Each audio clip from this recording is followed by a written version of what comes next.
Hello there. I am Dr. Krishna Prasad, Senior Cardiothoracic Surgeon, Medicover Hospitals. In this video, I will be talking to you about recovery following a heart operation. As I have covered in the previous videos, people, the moment when we say heart operation, are filled with a lot of apprehensions. All the apprehensions before the operation are one thing, and at the time of discharge or when the time arrives for them to go home, the apprehensions are a totally different game.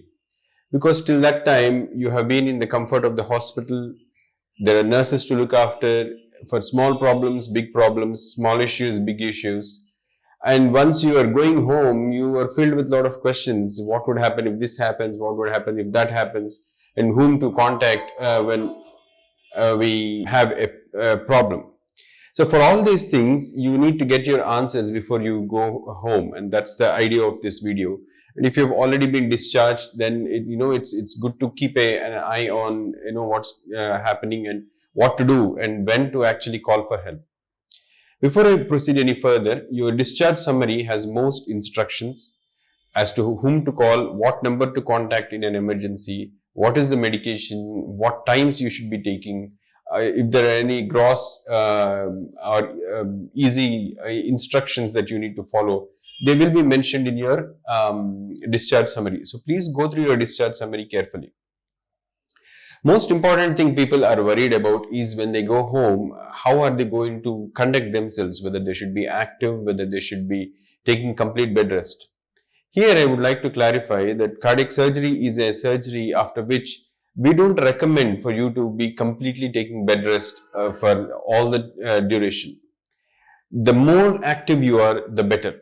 But common sense should prevail, and if you feel tired, if you feel lethargic, if you would like to lie down and get some rest, please do so. This is not a competition for you to prove something. So whenever if you're feeling tired, please do take rest. But if you are not, then try to be as active as possible. So sit in a chair for most of the day, read newspapers, read books, do computer work on a laptop, whatever usual works you can do, or watch a television. You can do whatever you can do. Sit in a chair most of the time, take bed rest for an hour or two in the afternoon, and then again come back to your chair or walk around in the home itself for a little while, from one room to the other, or in your hall, wherever there is a bit of space. So keep yourself active, and then at the time of going to bed, you can go to bed. And this keeping yourself active helps you a lot, as I will explain later. One of the common things that people are worried about: wound care.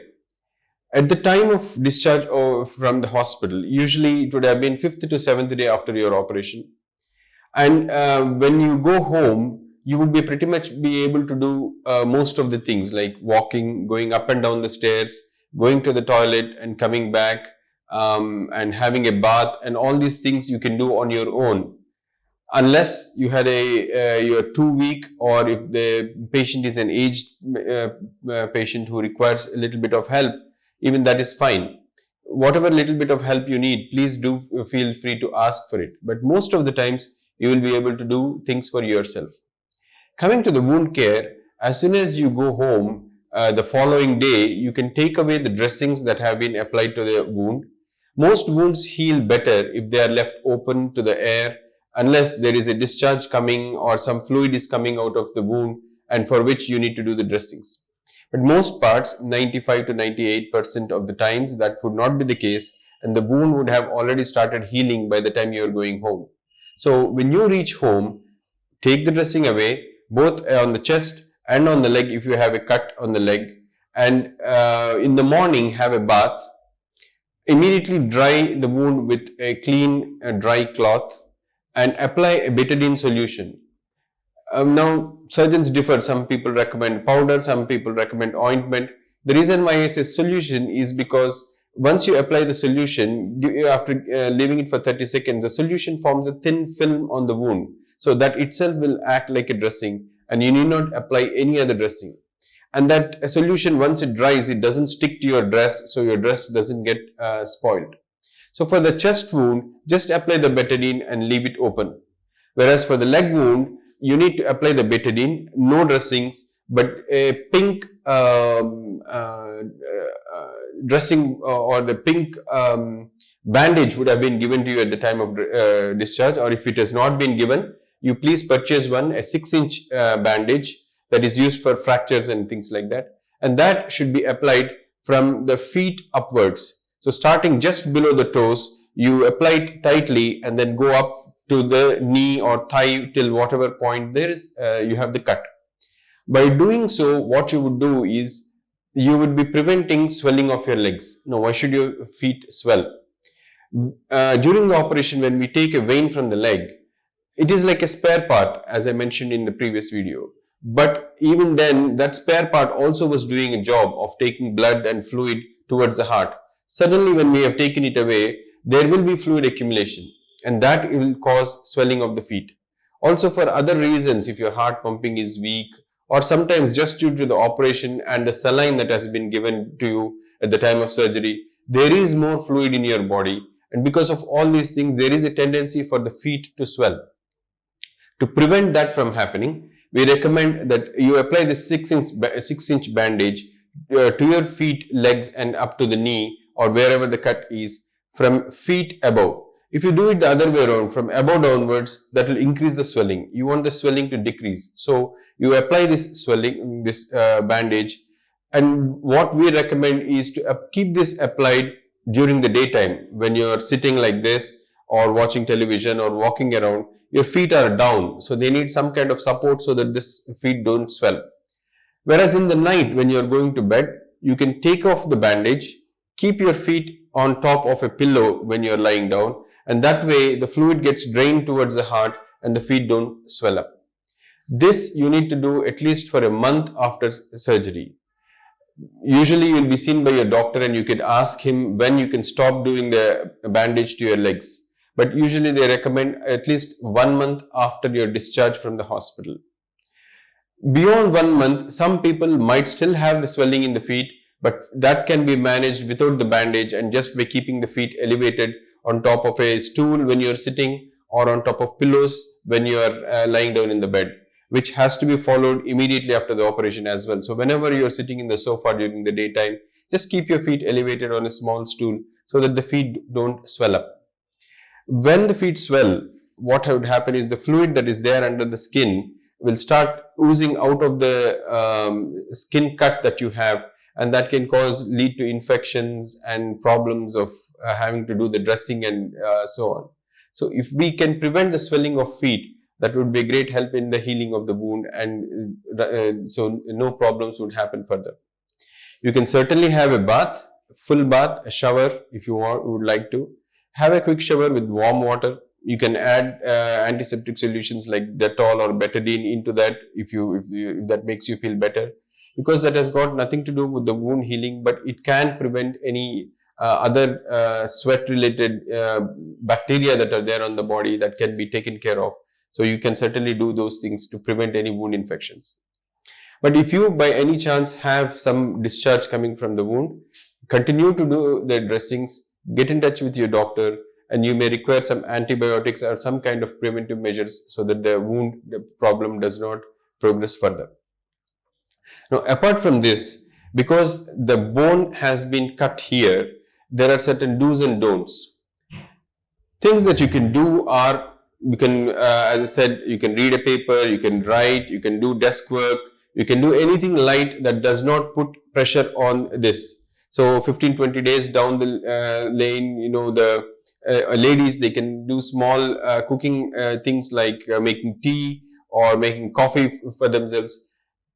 Anything that does not involve lifting weights more than 1 kilogram or 2 kilograms is fine, because that would not put pressure on the wound or the bone.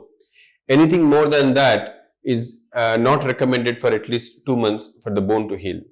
If you had a keyhole surgery, then you should not be lifting weights up to 1.5 months or 2 months, depending on your surgeon's preference. But beyond 2 to 3 months, you should be able to get back to your normal routine and be able to do all these jobs that I mentioned. The things again that you should not be doing is bending down or lifting weights, even if it is shopping bags. Anything more than 2 kilograms of shopping bags you should not be carrying. And going in flights for up to 1 month, that to long haul flights. That's because when we open the chest cavity is also open, and so you may stand a chance of ending up having air trapped between your lungs and chest wall, which can make you suddenly short of breath in long haul flights, because they pressurize the chambers of the flights, and that may cause this problem. And hence the recommendation is not to fly for a month or month and a half. But in some special situations, when patients come from abroad, international patients, we ensure that they have enough measures taken, so they should be able to go back to their country in about a week or 15 days. So it varies from situation to situation. Please do consult your doctor about the flying. As regards to traveling, travel is not at all a ban. You can travel in a car, you can travel in a bus, train. They are not at all a contraindications. But once the travel time crosses 3 to 4 hours, the recommendation is to make frequent halts, do a little bit of walking around, and drink plenty of fluids during the travel. This is to prevent from clots from forming in your legs, because immediately after surgery there is a tendency for clots to form in your legs. So per se travel is not contraindicated, but if you are having to do a long travel, then make frequent breaks, take plenty of fluids, and take small strolls whenever you stop your car. We were talking about do's and don'ts. So the other common question people ask is, when can they drive following a heart operation? Now, if the surgery has been done by cutting this bone, then the recommendation is not to drive at least 2 to 2.5 months after surgery, because that is the time taken for the bone to come together. It is like having a fracture. But at the same time, we have made sure that the cut bits have come together with strong wires. So there is no movement, so the chance of you having pain is less.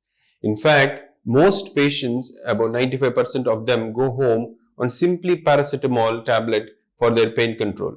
Very few people will require stronger pain medication than that. Because I mention this because again, this is a very common fear that people have, is that following such a major operation, they may have lots of stitches and it might hurt a lot. But believe me, the pain is not at all a factor to be afraid of in heart operation. Many patients just go on simple medication, and even others also can be managed with slightly higher medication, and so pain is easily manageable. But per se, driving is not allowed, be it a scooter or a car, should not be allowed for till up to 2.5 months after surgery. And even when you resume the driving again, avoid long drives initially. Just go for short drives and make sure that there is no pain or discomfort, and then you can go for long drives. The reason being, when you're driving, we never know what kind of situation you face. Suddenly you may have to apply a brake. There could be ditches. And if you're holding the steering like this or the handle of the scooter like this, the pressure is transmitted right to the chest, and that can cause pain, which can lead to the problem. It has got nothing to do with the heart operation per se, because the heart operation is working from the moment the joints have been made on your heart. That has got nothing to do with contraindication for driving. But more importantly, it is for the pain and the bone healing that has to happen. Now, one of the common questions again asked by patients is how to sleep. Because most of us by nature are used to sleeping on one side. But after heart operation, it is recommended, and probably it is better, for people to sleep on their back with a slant of up to 45 degrees, not completely down, but with a slightly head up position. This and lying down flat, not to one side. The reason being, if you are lying to one side, again there will be pressure on the wound, and that can cause pain to you, or it might wake you up in the middle of the night. Whereas if you're lying down flat, the pressure on this is not there and the pain will be better. And also the reason why we want you to sleep upright, or about 15 degrees to 45 degrees up, is because when we are lying down flat, there is a muscle called diaphragm which separates the abdomen, that is the stomach part, from the chest part. But when we lie down flat, all your abdominal organs, liver, intestines and all, they move up and push the diaphragm up towards the lungs, and that can cause shortness of breath. Particularly so because of this pain, you might be feeling restricted in the ability to take a deep breath. And in that situation, this push of diaphragm can enhance shortness of breath. So recommendation is at least for a month, you lie down upright and on your back and not to one side. Again, lying down to one side is nothing to do with the heart operation. The heart is nicely secure and the lungs act like sponges on both sides, preventing from the heart to be affected in any way. But the most important point is the pain that you could get because of the cut that you have. Again, as I mentioned, as we are talking about pain and breathing, it is very important that you follow the instructions given by the doctor and do the spirometer. The spirometer is a toy-like device that has been given to you at the time or immediately after operation, which has got 3 balls. And if you put it in your mouth and take a deep breath, the balls go up.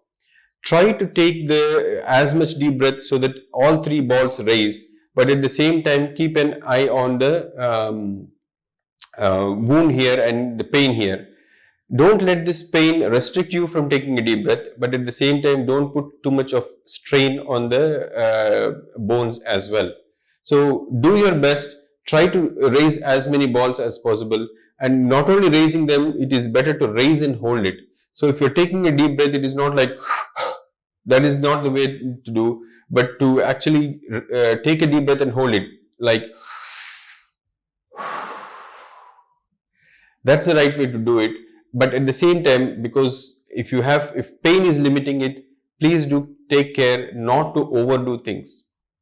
Again, whenever you get a cough or any a sneeze or anything that can put pressure on this wound, apply either a towel, have a towel to your hand, or if you have been given a chest binder, like a bandage around the chest, hold the point where the operation has been done like this, support it and then cough.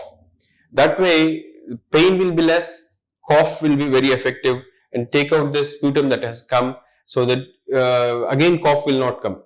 Many people, out of fear, they don't cough effectively, so the sputum remains in their throat, and this kind of keeps on irritating and gives them cough every 3 to 5 minutes. Whereas if you're brave and then hold this properly and cough out that little bit of sputum out, then you will not get cough for the next 1 hour or 2 hours. So that is much better situation. So it is always better to do this. Support your chest either with a towel or with the sponge that has come with your chest binder, and then cough the sputum out. Many centers and many surgeons believe a chest binder is useful in the immediate post-operative period. As I said, this is one of the advantages, that instead of you searching for a towel at the time of cough, because you never know when you feel like coughing, this chest binder is handy. So you just apply pressure on the sponge part and then cough, so that the pressure on the wound is less and the bones healing is much better. Chest binder should be worn most of the daytime, and you could, if it is uncomfortable, take it off during night and then lie down flat. Sometimes in some situations we recommend to continue wearing the chest binder even during the night, but please do consult your doctor with regards to that. But in most instances, if there are no problems with your bone healing, then wearing the chest binder only during the daytime suffices, and you need not wear it in the night, because then you can have a comfortable sleep. The other important aspect is how much exercise to do after surgery. As I mentioned earlier, that it is important to keep yourself active, not only at home, but actually we recommend you to go for a walk both morning and evening, at least for half a kilometer to kilometer, because that way you can keep yourself active.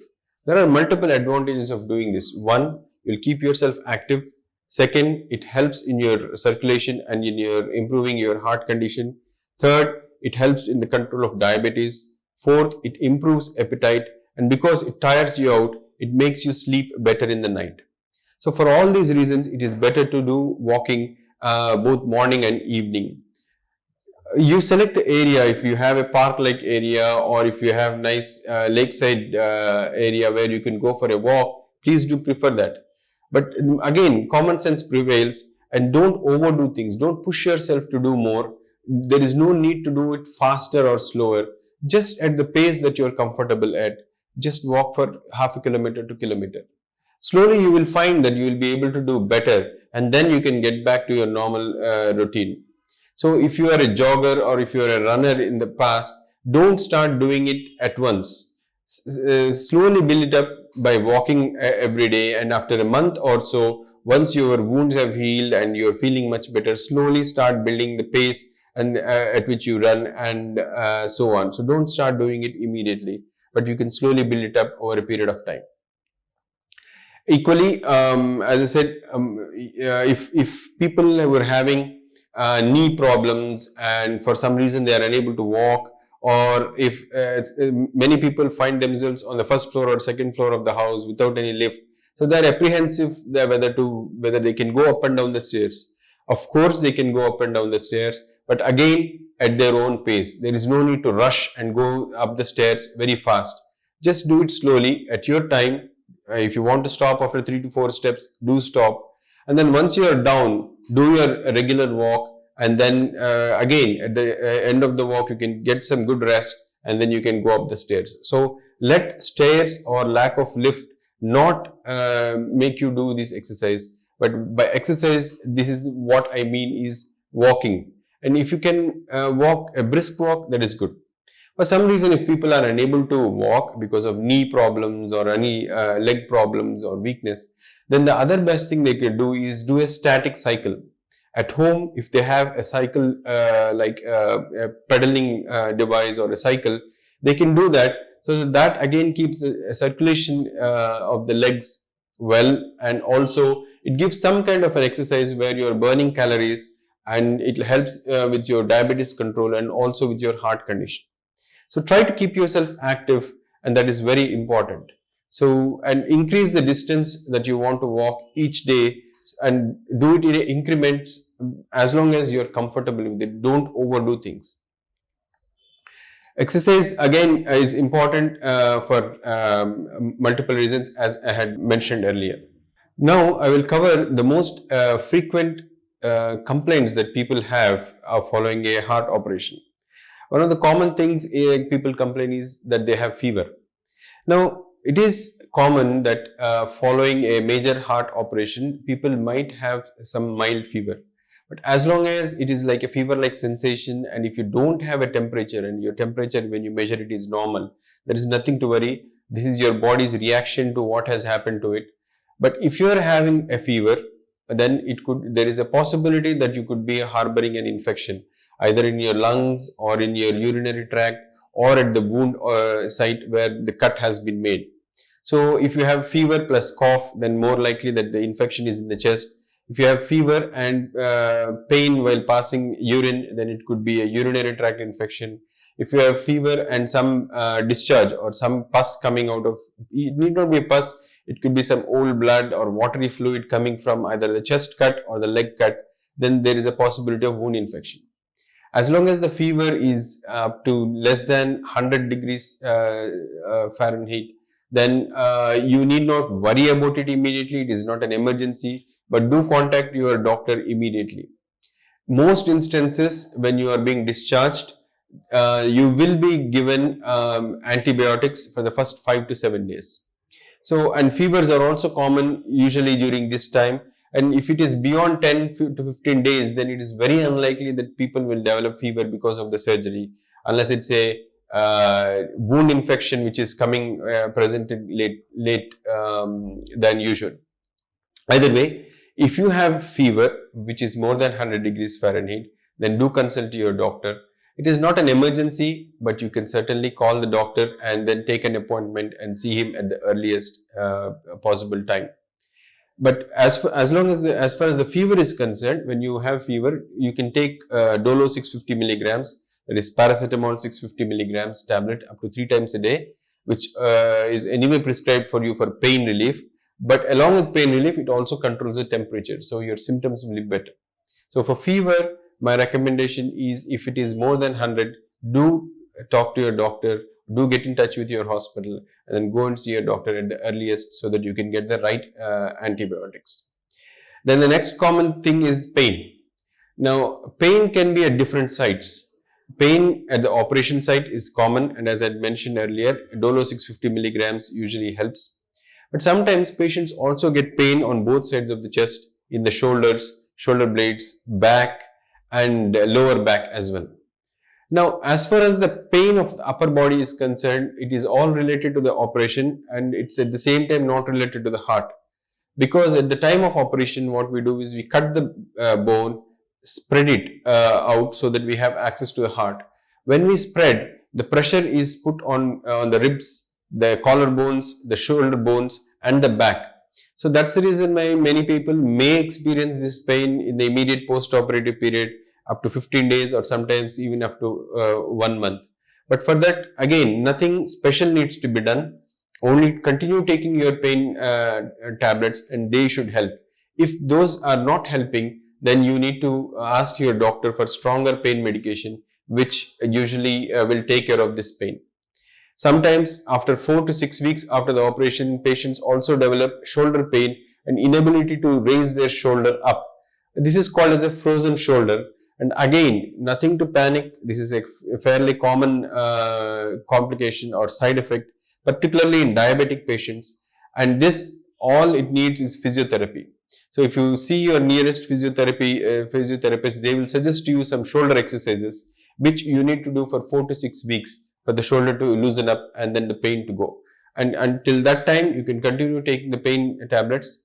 Please avoid tablets like Brufen, diclofenac, or aceclofenac, or other stronger pain medications, because these can have effect on your kidneys. So please consult your heart surgeon or a cardiologist before you take these pain medications. Most safe medication is the paracetamol followed by tramadol. So some people also experience pain in their neck and also the back. Now these could be for two reasons. One, if there is underlying spondylosis, that is the spine bones getting kind of softened, and when they have been used for a long time, they start getting fused, and these can trap the nerves and then cause pain. And what usually happens is, because heart operation is a big operation, all the small problems that were hidden inside the body will come out immediately after the operation. But as you recover, again they go back to the state that they were before the surgery. Back pain is common again because of the posture with which you are lying in the bed, and so adjust your posture in such a way that your back is supported, and even if you are lying down at 45 degrees, your bend should be at the hip, and it should not be anywhere else. If you are sliding down and if you are lying down unsupported, then your back will hurt. So take proper posture in sleeping. Have a nice comfortable bed, whatever, if you like, prefer a soft bed or a hard bed, whatever gives you the maximum comfort, use that, or use pillows to support your back, and then the spondylosis pain or the lower back pain will be addressed. Again, for that you need not take any special medication, just the paracetamol tablet should take care of all these pains. Pain at the leg wound is again very rare, but some people may complain, and that happens when the swelling of the feet occurs and the skin edges are being pulled. So if you can prevent swelling of the feet by applying the bandage or keeping them at a height when you're sitting or when you're lying down, that automatically will take care of the pain. Again, pain tablets like paracetamol will help for that pain also. But just for pain, unless it is really severe, you need not disturb your doctor. Understand why it is coming and how to handle that, then that should be taken care of. Again, pain at the time, at the site of the operation is precipitated by certain movements. Without our knowledge, we keep doing things like we suddenly reach out to some top rack, or suddenly bend down to pick up something, or stretch our arm to reach your phone or a book or something. These actions also can cause pain at this site. So whatever action that is bringing on the pain, try to avoid it for at least a month.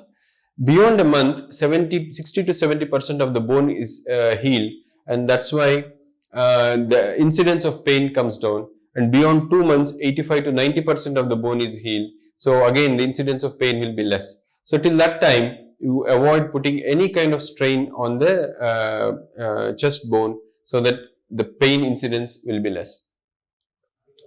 Now, the most dramatic and most things that people are worried about, discharge from the wound.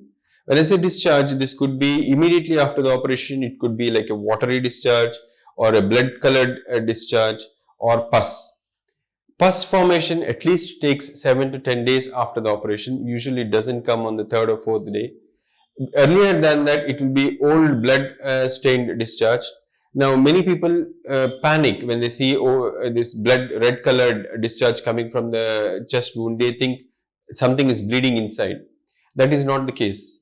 At the time of operation, no matter how many precautions we take, there will be some residual fluid that is there around the heart and in the chest cavities that will be mixed with blood, and that can come out.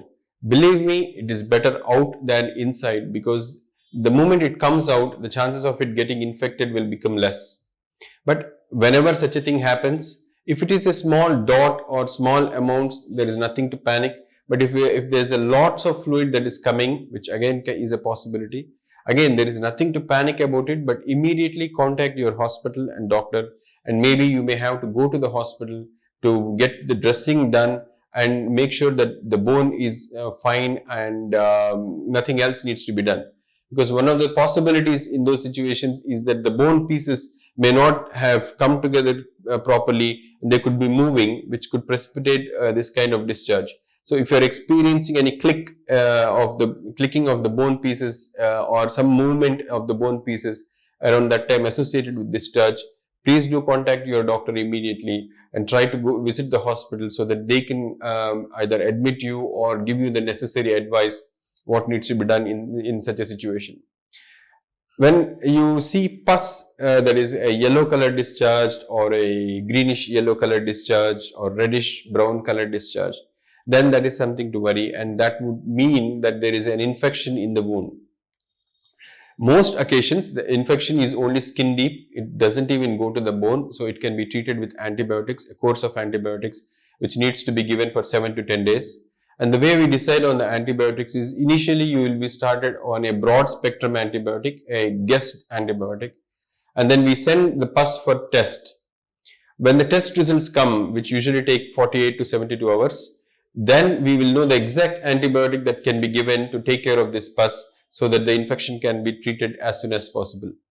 Again, whenever an antibiotic is given, it takes at least 48 hours to 72 hours before you can see the effect. So if you are having fever or the pus discharge, for it to come down, it doesn't happen immediately. It will take at least 2 days to 3 days before the action is seen. And again, it is important to know the exact antibiotic that needs to be given and the duration of antibiotic as well. If the infection is deeper to the bone, then you will need long-term antibiotics. At least for 2 to 4 weeks, antibiotics might be extended. And sometimes a procedure might be done to clean all the pus, and then, to get rid of as much pus as possible. So whenever you see pus, please consult your doctor. And even if you are having fever without pus, which is high fever above 100 degrees, then you should consult your doctor, because there is a possibility of an infection happening at that time. The other common complaint that patients have is constipation. Now, constipation can happen for multiple reasons. Number one, at the time of discharge, most patients would be on tablets that make them pass a lot of urine. That is given because we need to get rid of the extra fluid that has been there in the body, which can contribute to the swelling of feet and so on, or shortness of breath. So in order to do that, we give this tablet. What the tablet does, it will make the patient pass a lot of urine, and it removes the water from the blood vessels. And so the blood vessels will start absorbing the water, and the first place they absorb is the intestines. So what happens is, because of lack of water in the intestines, the motion becomes hard and difficult to pass, and so patients get constipated. This is a common reason. The other reason is some of the pain medication, like I mentioned, tramadol, which is a stronger pain medication, that can also cause constipation. The other common cause is lack of not eating enough fiber. Patients, out of fear or out of not having enough appetite and things like that, they don't eat much. So when they don't eat much, obviously they are going to get constipated. So for all these reasons, constipation is a possibility. There is nothing to panic. There is nothing to worry. Usually at the time of discharge itself, a neo-discharge medication, a medicine to prevent constipation would be given. I prefer something called as syrup Crimafen, which can be taken 10 ml, that is 2 spoons in the night, and that usually helps with the constipation.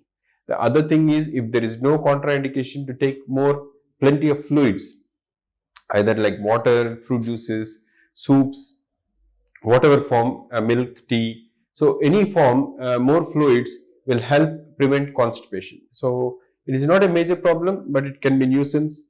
If you have any further queries, you can ask your doctor. Again, because of constipation and because of other reasons, patients after a heart operation usually also complain of lack of appetite. They don't have any appetite and they also don't have taste. This is again for multiple reasons. I don't think ever in your life you would have had so many tablets at one time. But all these tablets are being given for a reason. So this multitude of tablets, as a side effect, what they do is they suppress the appetite, take away the taste. So it is very difficult for people to appreciate taste after surgery, and also they don't have enough appetite. The moment they see food, they are put off. They don't want to eat anymore. But having said that, it is very important that you eat food also like medicine, because unless you eat, it is very difficult for you to recover from the surgery. In fact, you should be eating like 2 people, because one part of the food will be used for your recovery, one part for your daily activity. So if you are active, you are walking around, and if you have to do all these other activities that we are suggesting, you need to eat enough food so that you will have enough energy. The other reason why people may not have appetite is because of the reaction of surgery. Some people will get gastritis. That is, there will be some rawness in the stomach, and that also prevents people from having appetite. So for all these reasons, loss of appetite is a possibility. But as you recover with each day, the appetite comes back. And also what helps is the activity. So walking and keeping yourself active also helps.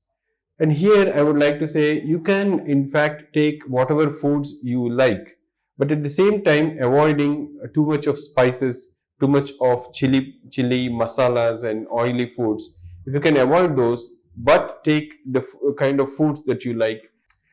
So this loss of appetite can also be because of gastritis, as I had mentioned.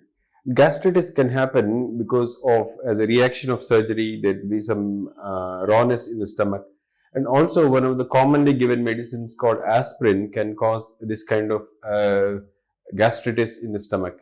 And for all these reasons, loss of appetite is a common symptom. But it is very important that you eat well, because unless you eat well, the body would not heal. So you should be eating for 2 people, so twice the amount, because that would help you in the healing. One part of the food will be needed for the healing part, one for your regular activities. So if you have to be active, and if you want to go about doing your activities and be active, then you need to eat enough. Otherwise, you might feel weak and be unable to do many of the activities that we suggested.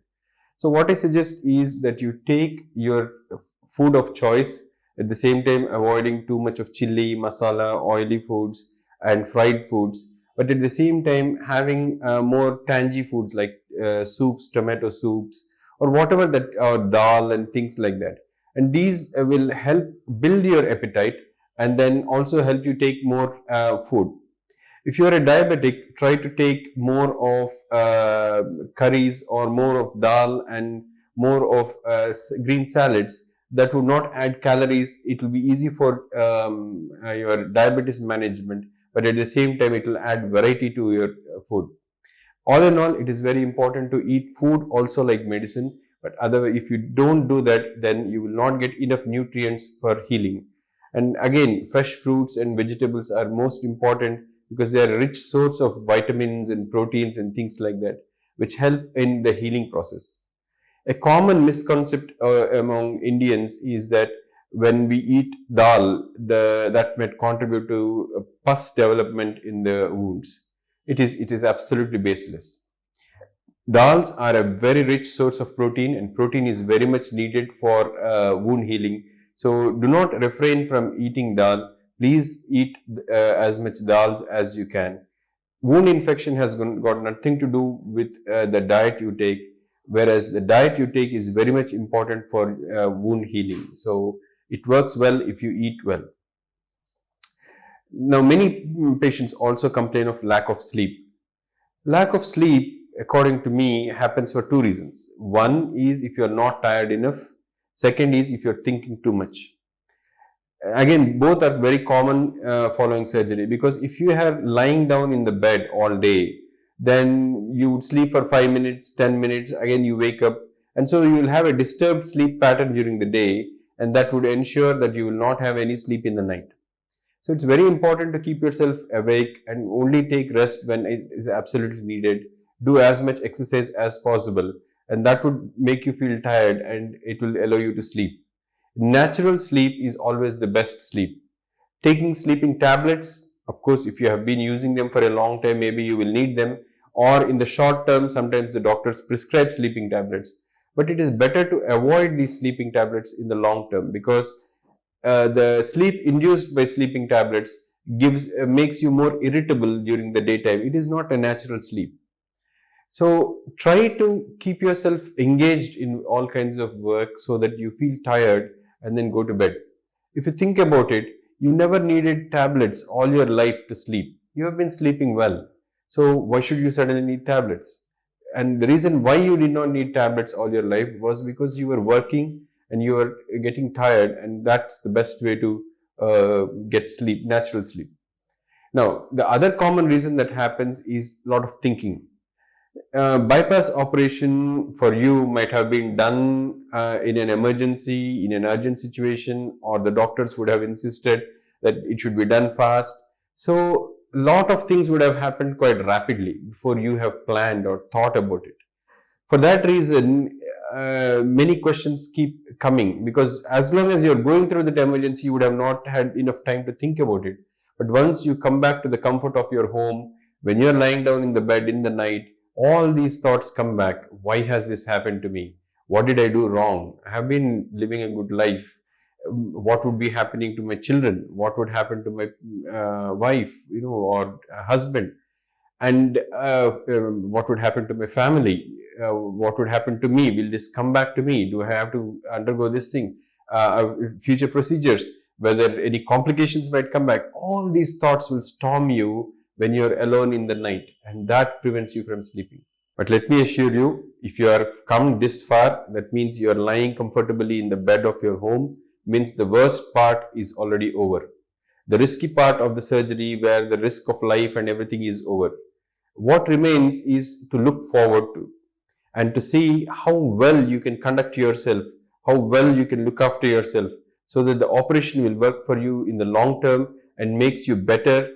And the whole idea of the operation, as I mentioned earlier as well, is to make you a normal human being, not some kind of some funny person who cannot do this, you cannot do this, you cannot do this. No, you can return back to your normal activities of any kind of sport or activity just after 2 to 3 months after surgery. Till that time, you need to give yourself a recovery time and all those things. So it always helps when these thoughts storm you to look forward to spending time with your children, plan your holidays, think about all the positive things that you can do, all the things that you wanted to do. Now God has given you an opportunity to think about them and do them, because you can imagine people who had a heart attack and never had a chance, they just dropped dead. They didn't have a chance, but you have been given a chance, an opportunity to look forward to doing all the things that you wanted to do. So it always helps to think positive and think forward rather than look at what has happened and why it has happened. Always looking forward helps. And those things will make you recover better as well. Positive thinking and positive emotions have been shown to help healing as well. In this aspect, relaxing and meditation, yoga, pranayama, all will help. Yoga, I would say, refrain from doing asanas or postures that might affect the wounds, but sitting down in Padmasana or Sukhasana, doing pranayama, all those things are very much doable the moment you go home and when you are comfortable. One of the common complaints that people have after heart surgery is pain on the left side of the chest. Now, it is very important to know that this pain is not the pain of heart. In most heart operations, what we do is we use a artery from behind the breastbone to make one of the joints on the surface of the heart. When we use this, when we are harvesting or so-called harvesting or separating it from the chest wall, a lot of nerves can get damaged. And when these nerves get damaged, people experience different kind of pain. For the first month or so, it will be a pain on the left side of the chest, and later on it will be like tingling and numbness or loss of sensation, or sometimes it could just be that even if cloth touches that part of the wound and they might get severe pain. All these are common after heart operation. They persist for up to 1 month to 2 months, maximum 3 months. In about 5% of the people, it might persist up to 6 months. And in a very, very small percentage of less than 1% people, they may be there for a longer time. So do not panic with this pain. This is not heart related pain. It is definitely related to your heart operation, but it is not heart pain. So if you go to a cardiologist or if you go to a general physician, they might think that this could be a heart pain, get your ECG, echo and all those things done. But again, they are not required. If you are experiencing any such pain, get back to your cardiac surgeon and they might be able to differentiate what this pain is. And one of the easiest ways to know it is that this pain is easily located. With one finger, you can easily locate where exactly the pain is. Second thing is, it is not related to exercise. That means it doesn't come on when you exercise, walk or go upstairs or any exercise related. It is there all the time. So these are the differentiating features between a heart pain and this chest wall pain. But a simple pain medication like Dolo will help with this pain as well. So if you continue to have this pain, continue to take the Dolo tablet till as long as you have the pain and consult your cardiac surgeon. In this video, as a continuation of the post-operative care following heart surgery, I would like to cover some important topics like when to call a doctor, what diet to take, what is the important medication that is required, and what is the usual follow-up schedule for after heart surgery. So coming to the first topic, when to call a doctor. It is very tempting when you go home to know, and maybe you would like to be in touch with your heart surgeon with regards to the small problems that you get. The problems may not be small as per your this thing. They may look like this could be an important one, because everything that is happening around you, you would like to connect it with the heart operation that you had. And there is always this apprehension that if we don't tell this, it could lead to some other major complication. And so should we inform or not is always a question at the back of your mind. But believe me, many of the things that you're experiencing are not even remotely significant, and they can be dealt with at home. I had mentioned in my previous video about pain at the site of operation, back pain, shoulder pains, feeling feverish. All these things are in our terminology as mild symptoms. Many patients also feel a generalized weakness. This again could be for a couple of reasons. One is because post-operatively, many people may not get back to their normal diet as usual, so they may not be eating enough, and that can lead to general weakness. Second thing is, as a recovery process itself, you might feel a generalized weakness of just body aches, inability to do things, and also just a lethargy, just you would like to sit somewhere or just lie down. These are fairly common, so don't be harsh on yourself.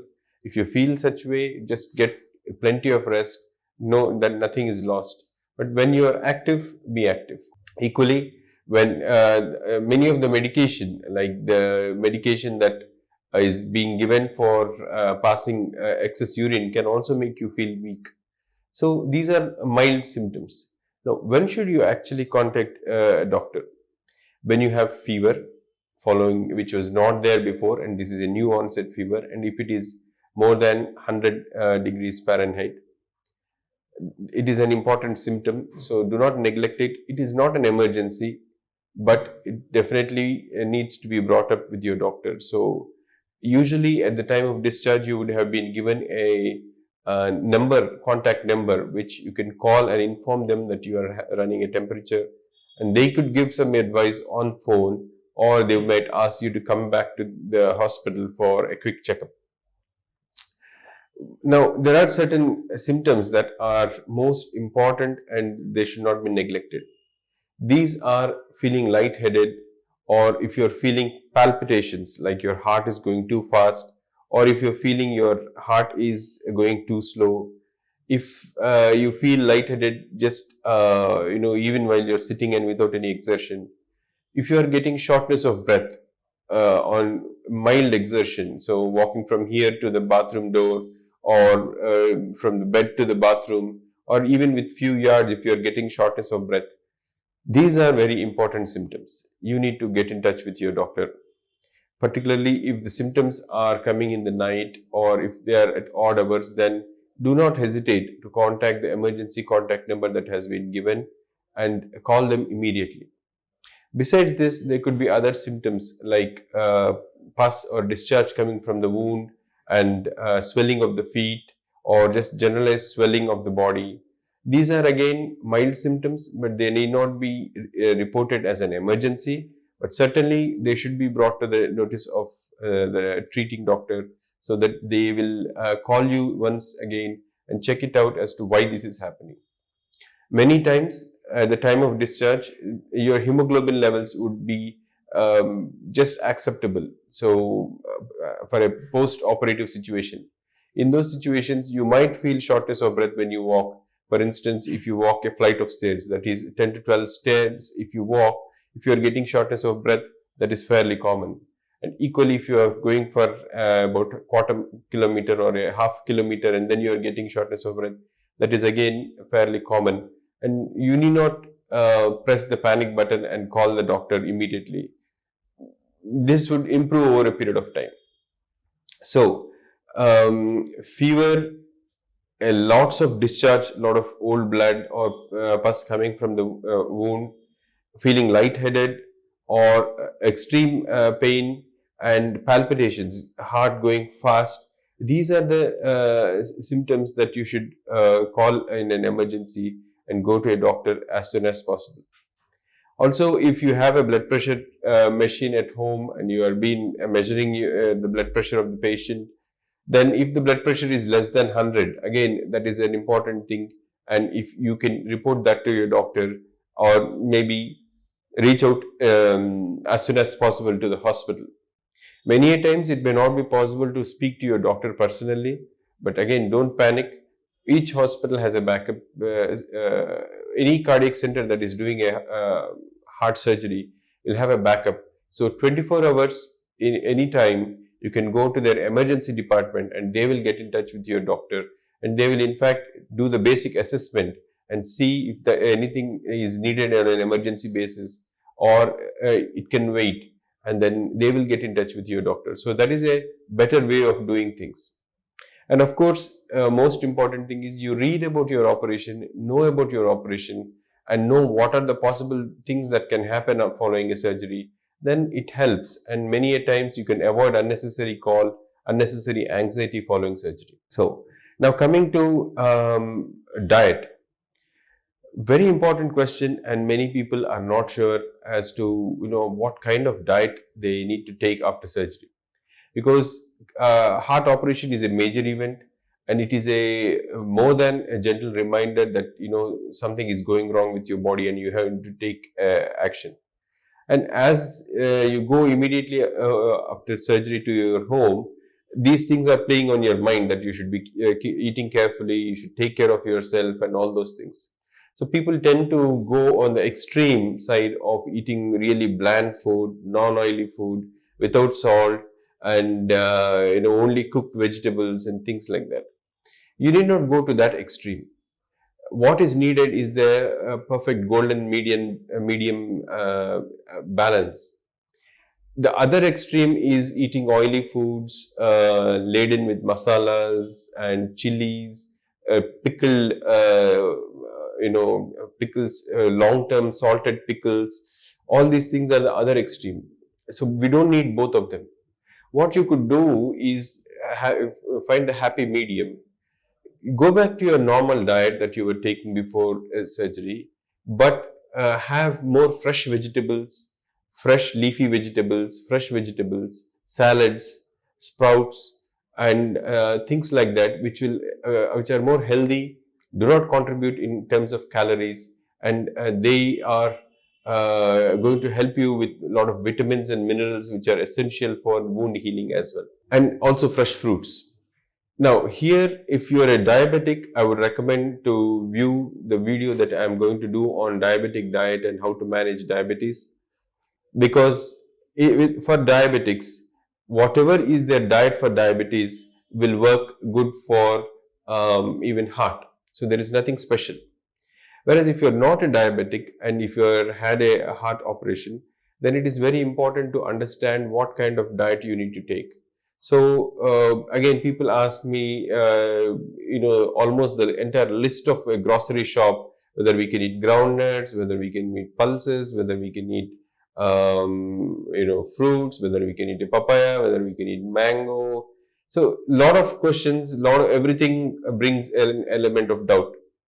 But let me put it this way. See, you need to understand what caused these blocks. The blocks are caused by an elevated level of cholesterol and diabetes. These are the principal things that diet can contribute to in terms of risk factors, and high blood pressure. So if you identify what are these contributing factors that are contributing to these things and reduce them in your diet, that should be fine. So if you take a regular menu, if you are used to taking a breakfast, instead of taking the regular idli and dosa or puri or something like that, which are very oily, you can cut it down to taking salads, sprouts with sprinkle of lemon, or something fresh, lettuce, fresh leafy vegetables, or any salad with cucumbers, carrots, beetroots. These are better taken for the breakfast, because they will not only give you vitamins and minerals, they will also give you the necessary calories and all the healing material that is required. Equally, in the lunch, but if you happen to go into the traditional South Indian menu and you don't want to take these things, then in that situation, yes, try to reduce the oil content and the ghee content of the breakfast menu, and also try to take in moderation rather than eat a lot of it. And also have the frequently asked question is whether we can have a groundnut chutney or pulses chutney. Of course, you can have coconut chutney, any chutney, freshly made chutneys or pastes are absolutely acceptable, as long as they have very little oil in the tadka and little salt in them, but not consuming in huge quantities. Little quantities are absolutely fine. Coming to the lunch menu, in the lunch, try to have less rice component, more of the curries, dals, and other fresh vegetables, mostly cooked with a little bit of tadka. It would be the best thing that can happen. And you can add salt at the time of cooking, but do not add any more further salt on the table. And no extra salt because the salt is less or anything. Do not adjust it by putting more salt on the table. So, having a dal, a boiled vegetable with some tadka, some rasam or a similar item, which is a watery item, and a buttermilk for the South Indian menu, or having pulkas and chapatis with dal and sabji, with either with butter jhaj or buttermilk for a North Indian kind of menu. That should suffice. And eat in moderation, as I said, but eat enough, because if you eat less, again you will feel weak. And try to again add more of salad components into it, fresh vegetables like cucumbers, carrots, beetroots, and lettuce or palak into your this lunch menu as well, and these would help with healing. Similar thing with dinner, again, try to take pulkas or something light with some curry or dal in the night, and try to avoid rice. See, we need to understand the foods that can contribute high in carbohydrates and calories. And unfortunately, in these days, white rice, wheat, and white jowar are the most commonly consumed cereals for our staple food. And believe me, they are foods which are high in carbohydrate content and also have what is called as high glycemic index. Means the moment you consume them, the speed at which they increase your blood sugars is very high. These are not good foods immediately after operation, and particularly if you are a diabetic, because as a reaction to surgery, your sugars tend to be on the higher side, and if you consume these foods, that can worsen the diabetes or that can increase the sugar levels fast, with which your body may not be able to cope. So try to take foods that release sugar slowly, that is, which have low glycemic index. These are pulses, salads, and what the entire bunch of millets like ragi millet, little millet, or kodo millet, foxtail millet. There is a range of millets which are fine rice-like grains, which can be used instead of rice, or even brown rice. These have a low glycemic index, that is, they release sugar at a slower rate. They may not taste as well as rice, they may not be as easily digestible as rice, but that is exactly what we want. Because rice, the moment it is consumed, it is like putting a very dried leaf into fire. It just burns immediately and then it's gone. Whereas these is like when you consume millets, it is like putting a log of wood into fire. It burns and burns and burns and burns for a longer time. So what we need is calories, but calories that are not released immediately. So it is very important to discuss all these things with your dietitian. Many hospitals, they at the time of discharge, they get a dietitian to come and talk to you. So all the kind of doubts that you have before you leave the hospital, it is better to confirm with the dietitian. Now, sometimes the dietitians may not be in sync with what the doctors want, but this is the broad idea that I am putting across. Many may not agree with this, but these are the that's the reason why I had tried to put in the logic why I am recommending these kind of foods. At the end of the day, if you are unable to suddenly eat something new food, suddenly you are unable to adjust to a totally new menu, that is absolutely understandable. No one can transform and change overnight. So then what you need to do is just eat in moderation. Don't eat too much of your old food, and try to reduce the amount of processed food. That means anything that has been processed, anything that can be consumed as natural as possible without changing its shape or size is important. So things like maida, white rice, pizzas, burgers, breads, all these things are processed food. So they have been modified. The fiber in them has been taken away. So those kind of foods are not good immediately after surgery or even in long term. So try to avoid those things and have a detailed discussion with the dietitian. And it is not like if you have missed the dietitian consultation at the time of discharge, that's the end of the day. No, you can always check it up online, or at the next consultation when you see your doctor, you can always meet up with the dietitian as well and exchange whatever doubts you have. The next important topic I would like to talk is, when again you will see your doctor. Now, the schedule of each hospital differs and when they would like to see. But usually what heart surgeons would like to see is that they would like to see the patient back again in 7 to 10 days time. Now, this is to ensure 2 or 3 things. One, that you are taking your medication regularly. Second, you are following your instructions that have been given at the time of discharge properly. Third, to clarify any doubts that you had. Fourth is sometimes there will be small stitches that could be there at the time of surgery, which can be removed, or to see how your wounds are healing and how you are progressing.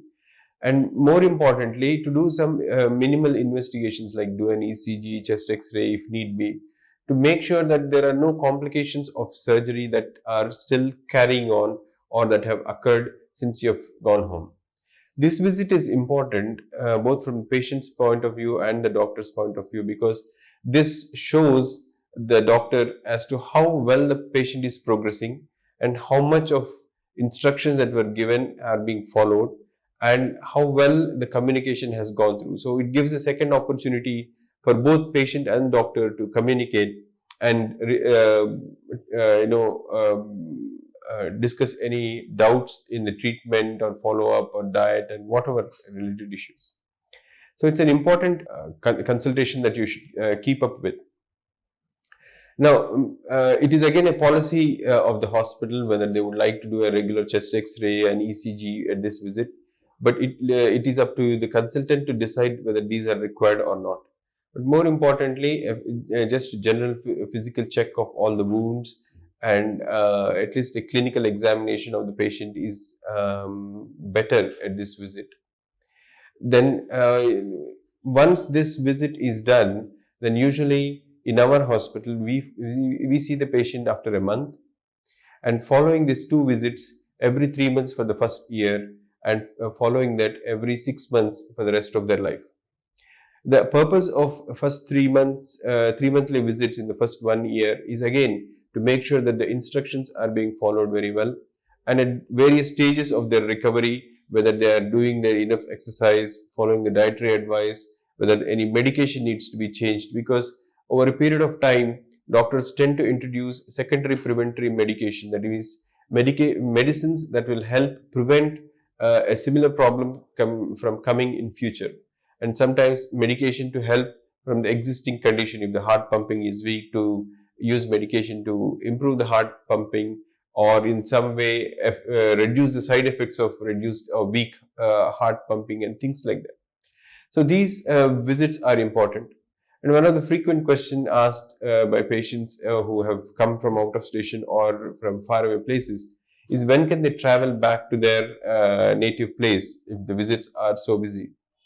It depends on how well you are placed, or whether you can stay in the city for this thing. So there is no kind of hard and rigid recommendation. If there is no place to stay in the city, then of course at the time of discharge you can go back to your native place and come back for the 7-day visit, and then again go back and come back for the monthly visit. But if you want to avoid this frequent travel, then you could stay for at least a week in the city, get your first checkup done, ensure that things are getting better, and then you can go to your native place only to come back after a month. So these issues are kind of social and clinical. So if there is any problem that is going on, and if your doctor would like to see you earlier, or if you feel comfortable seeing the doctor earlier, then it is better to stay for at least a month in close to the hospital or in the city where your hospital is, and that way you are within reach to the hospital if there's any situation that needs urgent attention, or if you feel anxious about those situations, then you can reach out to the hospital. So again, this is a flexible issue, but usually hospitals do have their protocol, so follow this protocol. And apart from the first 2 visits, from the next visit onwards, the doctors will start looking at how well you are maintaining your risk factors. Most importantly, the blood pressure, blood sugars, cholesterol, and things like that. So, as a policy, what I do is for most of the 3 monthly visits, I ask patients to get two investigations. That is, one is a lipid profile, which tells us how the cholesterol levels are, and second is what is called as a HbA1c. This HbA1c test tells us how well your sugars have been maintained over the last 3 months. Fasting sugar and post-lunch sugar are good, but they only give a snapshot. They tell how your sugar status was based on the diet you had the previous day or on that day. Whereas that is not all what we want. Whereas HbA1c gives a nice picture of how well your sugars have been maintained over the last 3 months. So I recommend getting HbA1c and lipid profile done for the first 3 monthly visits till the 1 year, and even at 6 monthly visits. And going further and closer to 1 year, it is always better to get a 2D echo, that is the scan of your heart, and ECG along with these blood tests, so that we know that things are progressing and how well your heart pumping has recovered and things like that. And in the long term follow up, at least yearly 2D echo, ECG, and 6 monthly lipid profile and HbA1c is my basic recommendation. But these differ. Please follow the guidelines of whatever your cardiologist or cardiac surgeon recommends. In many countries, after the first visit, that is the monthly visit, many units have a practice of passing the patient back to the cardiologist. The cardiac surgeon stops seeing them unless there is a problem with the operation.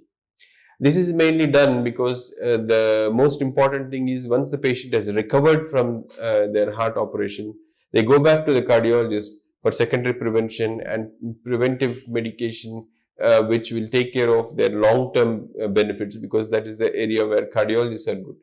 But in India, my observation has been that patients would like to come back to their surgeon, so that is more reassuring, and they feel surgeons are better because they know about what operation has been done, what are the risk factors. So they might be in a better position to take decisions on what medicines to use and not, which is good in a way, because many a times the pain related to the operation can be mistaken as cardiac pain and things like that. So it is always better to go back to your cardiac surgeon. So that is regards the follow-up and checkup. To check it up with your consultant as to what is his schedule, and then try to follow that as strictly as possible. The most important topic I would like to talk in the post-operative recovery is the medication. You would be started on some important medicines, which I would like to categorize as medicines that are required immediately after the operation and medicines that are required for the rest of your life. Yes, you heard it right. You will be on certain medicines for the rest of your life after a heart operation, particularly a bypass operation. Today, I will focus mostly on bypass operation.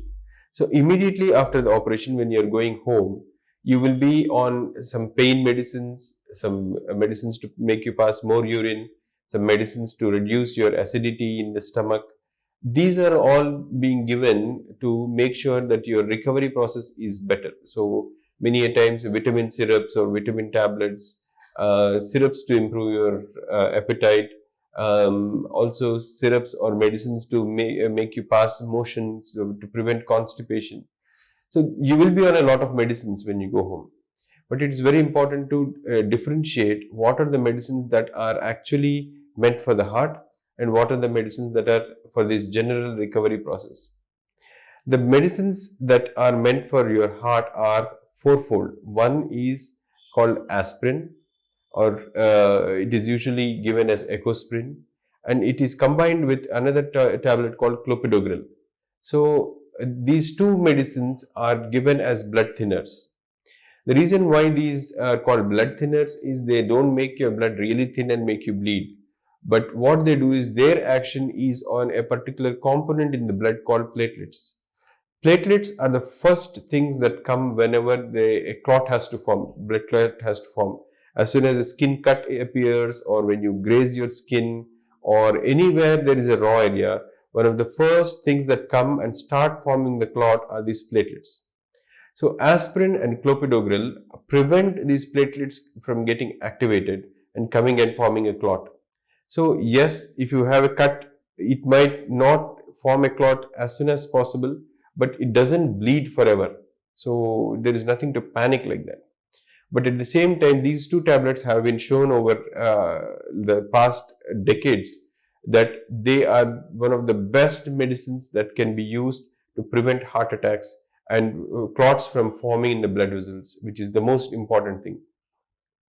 Now you should understand, during surgery, as I said, we have done joints on the blood vessels.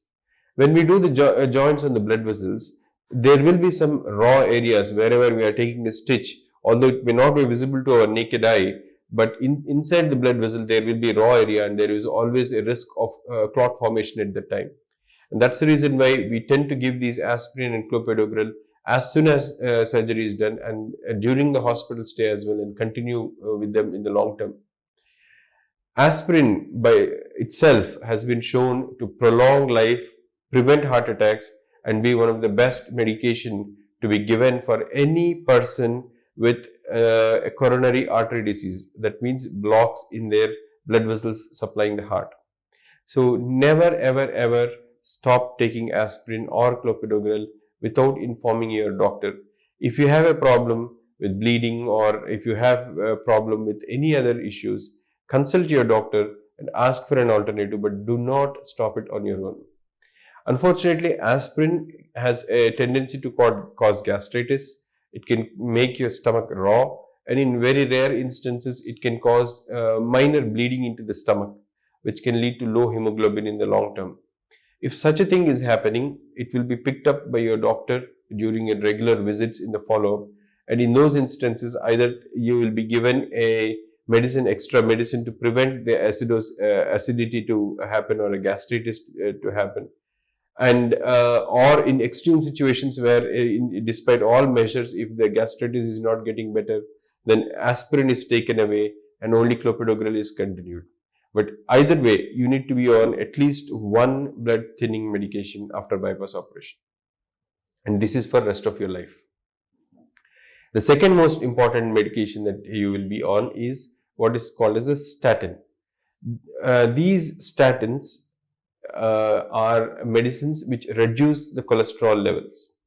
Again, numerous studies have shown time and again that reducing the cholesterol levels after the operation or before the operation in patients who are at risk of developing this coronary artery disease ensures that the blocks in their blood vessels do not progress, or the progression is slowed down, or in some cases even the blocks have regressed. That means they were able to reverse them as well. So it is a very important medicine. Statins are usually atorvastatin or rosuvastatin, pravastatin. So some kind of medicine that its name ends with statin. These are medicine names. I am not talking about the trade names, which could be Astor, Atorva, Rosuvas, or things like that. But you will be on a cholesterol medication. Sometimes the cholesterol medicine and ecosprin are added together, and they could be made into a single tablet, which is given to make sure that the patient takes them rather than having as two different tablets. It is easier to take one tablet. Now, about the timing of this medication also, for the reason I mentioned that ecosprin causes gastritis, it is usually recommended to take aspirin or the blood thinning medicine after food, never on empty stomach. It is always better to take after food, and usually in the afternoons after lunch. But that is not compulsory, but any time after food, not on an empty stomach, for the blood thinning medication. And for the statins, again, studies have shown that statins work better if you take them in the night. Again, there is no time restriction. They could be taken before or after food, but better taken in the night before going to bed after dinner. So aspirin and statin are the first two important drugs that I was talking about. You should be on these medications for the rest of your life. Do not stop them. Statins sometimes, when introduced in high doses, can cause symptoms like weakness in the thighs or upper arms. You might feeling a kind of a dragging sensation. If you feel some weakness or inability to walk for long distances and things like that, do report to your doctors, and they might either reduce the statin dose or change the statin. That might also work out and reduce this side effect. The next most important medication are twofold. These two medicines are called, they are commonly used for controlling blood pressure. So the first one is called as a beta blocker. Beta blockers are a group of medicines which reduce the heart rate and control the heart rate, and also they control the blood pressure. Now, why do we need a beta blocker? Various studies have shown that after a heart attack or in people with a coronary artery disease, if we give them beta blockers and reduce their heart rate, that has shown to improve the longevity of life. Thinking logically, if you think about it, on a treadmill test, when we get people to run on a treadmill to check whether they have heart problem or not, we are getting the heart to race fast. When heart races fast, its oxygen requirement goes up, and so if there are any blocks, that can either precipitate heart attack, or it can show up on ECG or as a symptoms of angina. By reducing the heart rate, we are giving the heart more room. So if your resting rate was around 80 beats per minute, it will not take much for it to reach 120. But with beta blockers, if we bring it down to 60, your resting heart rate to 60, from 60 to 120, it will take a much more exercise for you to reach 120. So we are creating that extra window for the heart to be in the safety zone, so that the heart rate doesn't increase and can cause a heart attack like situation.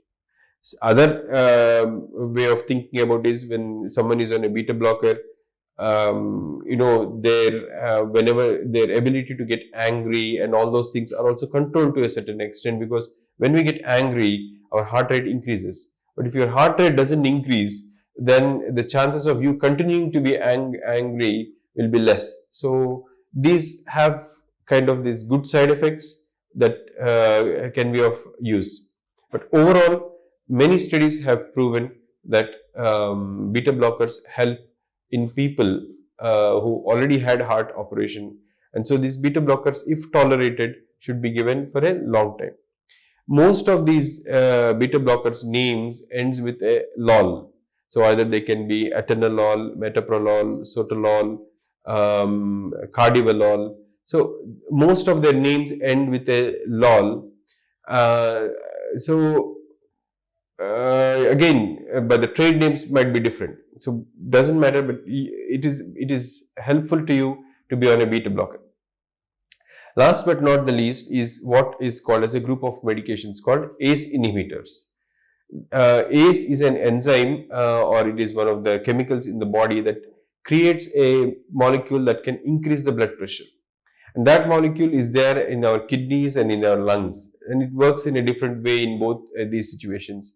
And again, studies have shown that if we can control the release of this angiotensin, which is the factor I was talking about, then that also helps with the long-term benefit.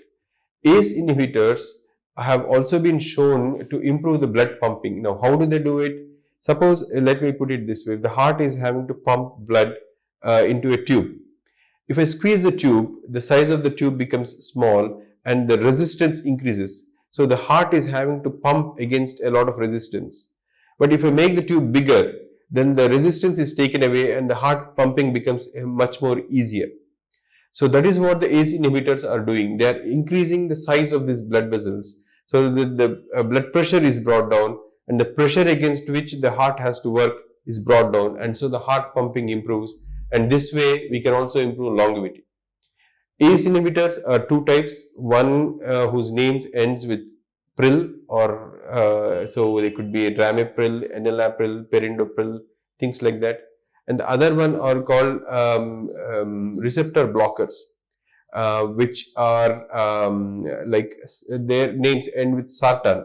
So they could be telmisartan, olmesartan, valsartan. So these are the two group of drugs. Doesn't matter which group of tablets you are on, but it is important to be on these 4 medications. So aspirin, statin, beta blocker, and an ACE inhibitor.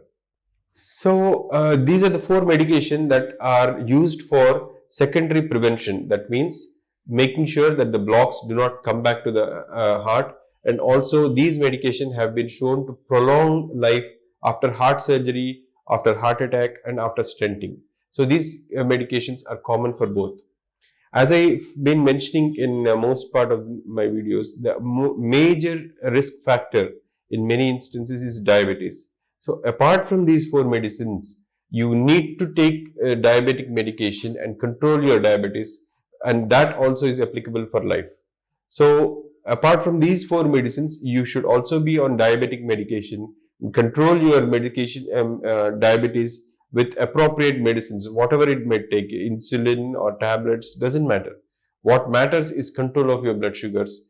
As long as you control your blood sugars and take these 4 tablets, reduce other risk factors like stress, anxiety, oily foods, and do regular exercise, the bypass operation will work for you for a longer time, and the chances of you having problems in future also will be reduced. In many instances, they have shown if you look after yourself well, you might actually reverse the blocks and by yourself prevent further interventions like operations or stentings.